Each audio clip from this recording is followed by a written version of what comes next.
यहाँ पे हमारे पास ट्रेड डील को लेकर नई अपडेट आती हुई दिख रही है भारत और अमेरिका की तरफ से।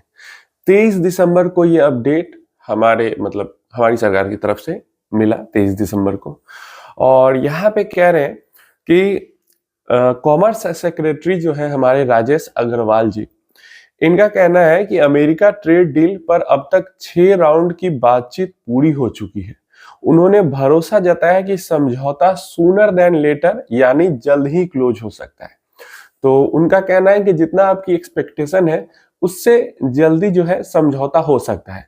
लेकिन इस अपडेट में भी सरकार ने ये नहीं बताया कि ट्रेड डील किस डेट को फाइनल हो सकती है। डेट नहीं बताया अभी भी। बात करेंगे, डिस्कस करेंगे जो अपडेट है इसका मतलब क्या है, लेकिन पहले आप ये समझिए। देन हमारे पास राजेश अग्रवाल जी ने फिर से यही चीज हमें कहा कि साल 2030 तक $500 बिलियन से ज्यादा का बायलैटरल ट्रेड करने पर यहाँ पे काम किया जा रहा है। मतलब टाइमलाइन भी लेकिन टाइमलाइन जो है अभी ओपन है कि कब तक ट्रेड डील होगी, और ट्रेड की टाइमलाइन जरूर है कि 2030 तक 500 बिलियन तक पहुंचना है। 24 दिसंबर को भारत अमेरिका ट्रेड डील पर कोई नई या कोई भी एक्सक्लूसिव न्यूज अपडेट आती हुई नहीं देखी। इस दिन ग्लोबल ट्रेड से जुड़ी कई सारी न्यूज़ेस आई, जैसे न्यूजीलैंड, मेक्सिको जैसे देशों के साथ एफडीए से जुड़ी हुई अपडेट दिखी, लेकिन यूएसए और इंडिया का जो बायलैटरल ट्रेड एग्रीमेंट है इसको लेकर कोई अपडेट 24 तारीख को नहीं आया है। एनबीसी की ही रिपोर्ट है ये पूरी। उन्हीं के सूत्रों के हवाले से खबर आई कि यूएस इंडिया बिजनेस काउंसिल के प्रेसिडेंट यूएसआईबीसी के सार्वजनिक तौर पर अपील की थी कि दोनों देश जल्द से जल्द ट्रेड डील को फाइनल कर ले। यूएसआईबीसी की अपील थी कि भारत और अमेरिका ट्रेड डील को जल्दी से जल्दी फाइनल कर ले। इसी दौरान राष्ट्रपति डोनाल्ड ट्रंप की प्रस्तावित रेसिप्रोकल टैरिफ भी बहुत ज्यादा चर्चा में रही, और 25% टैरिफ और 25% पेनल्टी टैरिफ की बात शामिल थी। फिलहाल जो बात हो रही है, जो ट्रांच 1 है ट्रेड डील का, उसको कंप्लीट करने को लेकर बात हो रही है। इसमें टैरिफ रिडक्शन सबसे बड़ा मुद्दा बना हुआ। भारत की ओर से आलमंड्स, मतलब जो बादाम होते हैं, मूंगफली नहीं बादाम, और एप्पल्स जैसे एग्री प्रोडक्ट्स पर कुछ कंसेशन देने की बात जुड़ी है। इसके बदले भारत चाहता है कि रशियन ऑयल से जुड़ी पेनल्टी टैरिफ हटाई जाए या नरम की जाए। पहले भी हमने बात की है कि यहाँ पे डील सेकेंडरी हो जा रहा है। अब सबसे पहले भारत के लिए प्रायोरिटी बन रही है कि जो 25% का एक्स्ट्रा पेनल्टी टैरिफ लगा है उसको कैसे भारत हटवाए। और वही चीज यहाँ पे भी बात हो रही कि कुछ भारत अपनी तरफ से रियायत दे रहा है, और उसके अगेंस्ट में भारत चाह रहा है कि 25% का रशियन ऑयल का जो पेनल्टी है वो खत्म किया जाए। ऊपर से जो ऑयल इंपोर्ट का हमारा पोर्टफोलियो है उसको भी भारत डाइवर्सिफाई कर रहा है, बड़ा कर रहा है। तो उनकी जो बार बार कहने वाली प्रॉब्लम थी वो भी खत्म हो चुकी है। मतलब एक्चुअली में जब भारत ने रशियन ऑयल का इंपोर्ट कम किया हो या ना किया हो, प्रोडक्ट पोर्टफोलियो डाइवर्सिफाई कर दिया तो परसेंटेज टर्म्स में कम दिखेगा ही।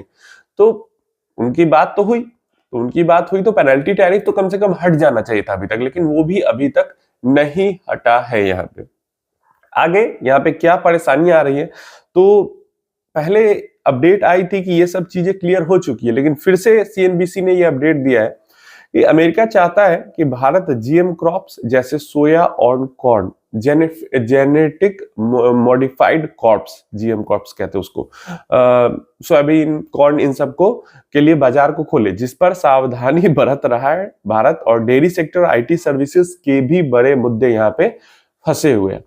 अब भारत डेफिनेटली, अब अमेरिका चाहता है कि वहां पे जो सोयाबीन और मक्का उपजते हैं उसको भारत में वो भर भर के बेचे, और भारत देख रहा है कि अगर अमेरिका से बहुत मात्रा में सोयाबीन और मक्का भारत के अंदर आएगा तो फिर यहाँ पे जो किसान उपजाते हैं वो फिर नहीं कोई खरीदेगा, अगर वहां से थोड़ा सा चीप आता है तो इस कारण से भारत इसको लेकर स्ट्रिक्ट है। लेकिन पीछे न्यूज आई थी कि जीएम कॉर्प्स को लेकर भी बातचीत हो चुकी है, डेयरी को भी लेकर बातचीत हो चुकी है मतलब। लेकिन अभी फिर से अपडेट आ रही है कि जीएम कॉर्प्स को लेकर भी अभी क्लियर नहीं हुआ है मसला, और डेयरी सेक्टर को लेकर भी मसला क्लियर नहीं हुआ है। डेयरी सेक्टर को लेकर भी बड़ा पेच फंसा हुआ है। भारत नहीं चाह रहा है डेयरी सेक्टर को ओपन करना, और अमेरिका चाह रहा है कि डेयरी प्रोडक्ट्स वो वहां से भर भर के भारत में भेजे, तो इसमें लेकर भी बातचीत अटकी हुई है।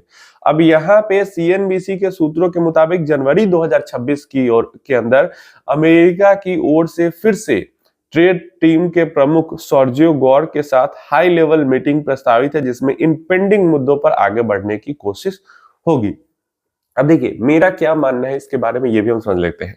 तो सबसे पहले तो जो पेनल्टी टैरिफ हटने वाली जो बात थी, जो उम्मीद थी कि जब सब कुछ हो रहा है, अमेरिका ऐसा कह रहा है, सब कुछ तो नहीं लेकिन फिर भी काफी चीजें हो रही है, तो दिसंबर के महीने में पेनल्टी टैरिफ हट जाना चाहिए था। लेकिन जो अभी ये सीएनबीसी की रिपोर्ट आई है, यहाँ पे बिल्कुल नहीं लग रहा कि दिसंबर खत्म होते होते कोई टैरिफ हट रहा है, पेनल्टी टैरिफ भी मतलब कम से कम हट रहा है, नहीं लग रहा है। जनवरी के अंदर फिर से बातचीत होगी, अभी डेट नहीं हमारे सामने अपडेट आई किस डेट को फिर से बातचीत शुरू होगी, लेकिन अब जनवरी के अंदर फिर से बातचीत शुरू होगी तो जनवरी भी पूरा लग रहा है कि इसी के अंदर चला जाएगा।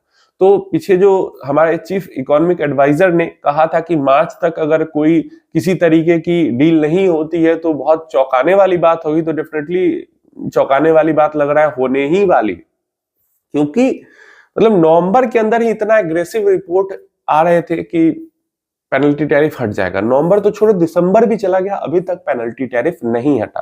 तो क्या फायदा हुआ इंडिया के जो एनर्जी इंपोर्ट है उसका पोर्टफोलियो बहुत ज्यादा इधर उधर करने का, जो सस्ता खरीद रहे थे खरीदते ही रहते, कोई फायदा तो हुआ नहीं, पेनल्टी टैरिफ भी नहीं हटी। और लग भी नहीं रहा है कि अब जनवरी के अंदर जब फिर से बातचीत होगी और सेम ही चीजों पे, मतलब पिछले 6 महीने से मैं यही सुन रहा हूं कि जीएम कॉप्स मतलब एग्रीकल्चर और डेयरी, अभी एक आईटी सेक्टर यहाँ पे ऐड होते हुए दिख रहा है, नहीं तो एग्रीकल्चर सेक्टर और डेयरी सेक्टर, यही दो मुद्दा फंसा हुआ है और यही दो मुद्दा शुरू से फंसा हुआ है और इन्हीं दो मुद्दों पे 6 राउंड बातचीत हो चुकी है। लेकिन फिर भी अभी यही अपडेट हमारे पास निकल के आ रही है कि 7th राउंड ऑफ टॉक जो होगा वो भी इन्हीं मुद्दों को क्लियर करने के लिए होगा। तो जो 6 बार में क्लियर नहीं हुआ वो 7वें बार में हो ही जाएगा। कितना परसेंटेज चांस है उसका? हो सकता है 10वें बार में या 12वें बार में क्लियर हो जाके, तो फिर ऐसे में तो और ये लंबा खिंच सकता है और जितना लंबा ये खिंचेगा उतना ट्रंप इसका फायदा उठाएंगे। ट्रंप जैसे ट्रेड कर रहे हैं, ट्रेड कर करके ट्रंप पैसा बना रहे हैं, वैसे ट्रेड कर करके पैसा बनाएंगे उल्टा सीधा। कम से कम एक चीज अब इधर क्लियर हो रही है कि ट्रंप जो है उल्टा सीधा बयानबाजी नहीं कर रहे हैं, जिसके कारण हमारा मार्केट जो है उतना ज्यादा एग्रेसिवली वॉलेटाइल रिएक्ट नहीं कर रहा है। आपको क्या लगता है, क्या कब तक ये मतलब ट्रेड डील नहीं बात कर रहा हूं, पहला पार्ट ट्रेड डील का समझ लो, या जो पेनल्टी टैरिफ 25% की लगी हुई है रशियन इंपोर्ट्स के कारण, क्या लगता है ये कम से कम कब तक क्लियर हो पाएगा? नीचे कमेंट बॉक्स में जरूर बताना। मुझे तो लग रहा है यहाँ पे परेशानी अभी लंबा चलने वाला है ट्रेड डील वाले मुद्दे को लेकर। आप अपनी राय इसके बारे में नीचे कमेंट बॉक्स में जरूर देना।